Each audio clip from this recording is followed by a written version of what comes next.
12 রাশির প্রতিটি জাতক জাতিকার জীবনে শিবসাধনার একটি নির্দিষ্ট শক্তি ও প্রভাব রয়েছে। প্রাচীন শাস্ত্র অনুযায়ী প্রতিটি রাশির স্বভাব, শক্তি ও দুর্বলতার ভিত্তিতে নির্দিষ্ট শিবমন্ত্র নির্ধারিত হয়েছে।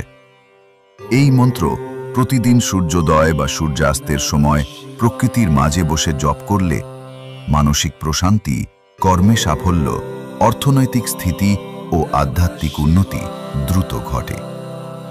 উদাহরণস্বরূপ, মেষ রাশির জন্য রিং ও নমো শিবায় রিং, বৃশ্চিকের জন্য একই মন্ত্র, আর মকর রাশির জন্য উ নমো শিবায় শ্রেষ্ঠ।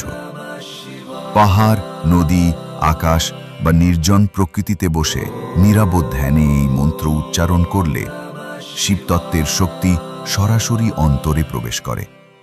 শিব শুধু এক দেবতা নন, তিনি আত্মজাগরণের প্রতীক।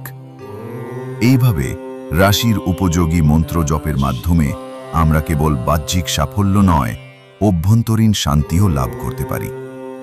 প্রতিদিন এই সাধনা জীবনে শুদ্ধতা, সমন্বয় ও সৌভাগ্যের দ্বার উন্মুক্ত করে। তাই প্রতিদিন নিজের রাশির উপযুক্ত শিবমন্ত্র জপ করুন, প্রকৃতির মাঝে বসে। শিবের আশীর্বাদ আপনি অবশ্যই অনুভব করবেন।